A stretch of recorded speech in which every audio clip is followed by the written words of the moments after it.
अस्सलाम वालेकुम नाज़रीन, मैं हूं आसिम खान और आप देख रहे हैं BBN चैनल। आइए देखते हैं आज की टॉप 10 न्यूज़। अमेरिकी सदर डोनाल्ड ट्रंप ने H-1B वीज़ा प्रोग्राम के लिए अपना सपोर्ट का इजहार करते हुए कहा कि अमेरिका को फॉरेन स्किल्ड प्रोफेशनल्स की ज़रूरत है, ख़ासतौर पर टेक्नोलॉजी और इनोवेशन सेक्टर्स में। उनका कहना था कि ऐसे लोग जो हाई लेवल एक्सपर्टीज़ रखते हैं वो अमेरिकन इकॉनमी को मजबूत बनाते हैं।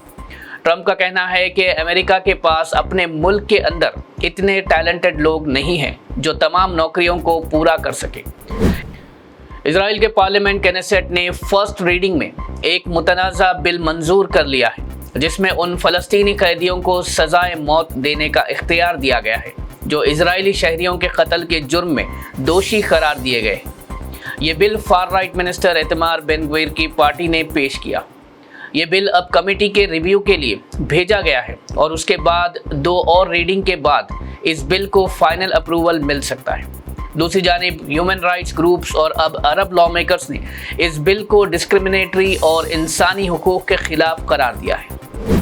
United nation chief Antonio Guterres ने दिल्ली के रेड फोर्ट के करीब हुए कार ब्लास्ट पर गहरा अफसोस का इजहार करते हुए कहा कि ऐसे हमले इंसानियत के खिलाफ जुर्म हैं। उन्होंने जानी नुकसान पर तासुब जताया और ज़ख्मियों की सेहतयाबी की दुआ की। गुटेरेस ने भारतीय हुकूमत से मुतालबा किया कि पूरी तहकीकात करते हुए जिम्मेदारों को कानूनी सज़ा दी जाए। उनके अलावा दुनिया भर के रहनुमाओं ने भी इस बम धमाके पर अफसोस का इजहार करते हुए हलाकशुदा अफराद के ख़ानदानों के साथ हमदर्दी का इजहार किया। जम्मू एंड कश्मीर की सियासी रहनुमा और पीपल्स डेमोक्रेटिक पार्टी की सदर महबूबा मुफ्ती ने दिल्ली रेड फोर्ट ब्लास्ट की सख्त मजम्मत करते हुए कहा कि ये इंसानियत के खिलाफ अमल है। उन्होंने तहकीकात करने वाली एजेंसी से अपील की कि मुजरिमों को सज़ा ज़रूर दे लेकिन उनके वालिदैन को परेशान ना किया जाए क्योंकि वो इस जुर्म में शामिल नहीं हैं। महबूबा मुफ्ती ने जोर दिया कि तहकीकात इंसाफ पर मबनी होनी चाहिए और बेगुनाह लोगों को इस दायरे में घसीटने से परहेज किया जाए।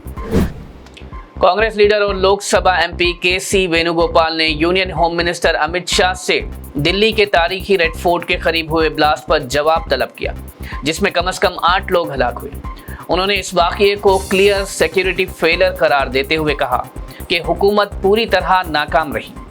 उन्होंने पूछा, होम मिनिस्टर अमित शाह की अखलाकी जिम्मेदारी कहाँ गई? वेणुगोपाल ने एक बार फिर होम मिनिस्टर अमित शाह के इस्तीफा का मुतालबा किया और उन पर सख्त तनकीद करते हुए कहा कि जब वो दावा करते हैं कि मेनलैंड भारत में कोई टेरर अटैक नहीं हुआ तो रेड फोर्ट ब्लास्ट उनके दावे को झुटलाता है। बिहार इलेक्शंस के दौरान तेजस्वी यादव ने एग्जिट पोल्स को गलत करार देते हुए कहा कि ये नंबर्स वोटिंग के वक्त ही जारी कर दिए गए। उनका कहना था कि सर्वेस का कोई असल बेस या ट्रांसपेरेंसी नहीं है। तेजस्वी यादव ने दावा किया कि महागठबंधन को ज़्यादा पब्लिक सपोर्ट मिल रहा है और लोग तब्दीली भी चाहते हैं। उन्होंने कहा कि ये एग्जिट पोल्स सिर्फ वोटर्स पर प्रेशर डालने की कोशिश है। उनके मुताबिक असली फैसला 14 नवंबर को काउंटिंग के दिन सामने आएगा। कल jubilee hills assembly by election 48.49% voting के साथ मुकम्मल हुई। इस इंतखाब में जुमला 58 कैंडिडेट्स ने हिस्सा लिया। एग्जिट पोल्स के मुताबिक कांग्रेस को 47 से 48% तक सपोर्ट मिलने का इम्कान है जबकि BRS भी 41 से 43% के साथ करीबी मुकाबले में है, जबकि बीजेपी का वोट शेयर सिर्फ 5 से 8% तक रहने का अंदाज़ा लगाया जा रहा है। आपको बता दें कि एग्जिट पोल्स वो सर्वे होते हैं जो पोलिंग के फ़ौरन बाद वोटर से लिए जाते हैं ताकि नतीजे का अंदाज़ा लगाया जा सके। फिलहाल EVMs को सख्त सिक्योरिटी के साथ स्ट्रॉन्ग रूम में महफूज रखा गया है। तेलंगाना कैबिनेट का इजलास जुबली हिल्स बाईपोल रिजल्ट के अगले दिन यानी 15 नवंबर को मुनाकिद होगा, जहां हुकूमत लोकल बॉडी इलेक्शंस और BC कोटा पर अहम फैसला करेगी। CM रेवंत रेड्डी सेक्रेटेरिएट में इस मीटिंग की सदारत करेंगे। हुकूमत पुराने 50% रिजर्वेशन लिमिट के तहत इलेक्शंस कराने पर गौर कर रही है, जबकि BC ऑर्गेनाइजेशन 42% कोटा का मुतालबा कर रही है। इसके अलावा इस मीटिंग में वेलफेयर और पावर सेक्टर के बिल्स पर भी बातचीत हो सकती है। कैबिनेट के बाद final reservation list election commission को भेजी जाएगी ताकि नेक्स्ट मंथ तक इलेक्शंस का शेड्यूल जारी हो सके। तेलंगाना पुलिस ने ट्रैफिक रूल्स तोड़ने वालों के खिलाफ सख्त कार्रवाई का ऐलान कर दिया है। اب ایسے لوگ جو بار بار قواعد کی خلاف ورزی کرتے ہیں ان کے ڈرائیونگ لائسنس سسپینڈ یا کینسل کیے جا سکتے ہیں۔ پولیس نے کہا کہ 10 یا زیادہ چالان والے گاڑی کے مالک اب سیدھا کریک ڈاؤن کے نشانے پر ہوں گے۔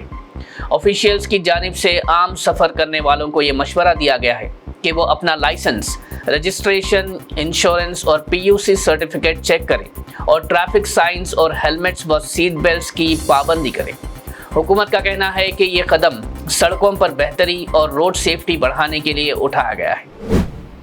حیدرآباد میں ٹیمپریچر لگاتار نیچے جانے کے سبب سردیوں میں مزید اضافے کا امکان ہے۔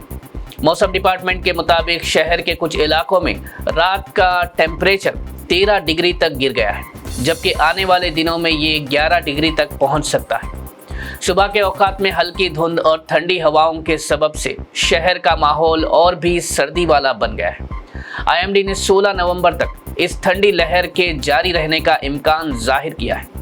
لوگوں کو مشورہ دیا گیا ہے کہ وہ صبح شام گرم کپڑے پہنیں اور صحت کے تحفظ پر خاص توجہ دیں۔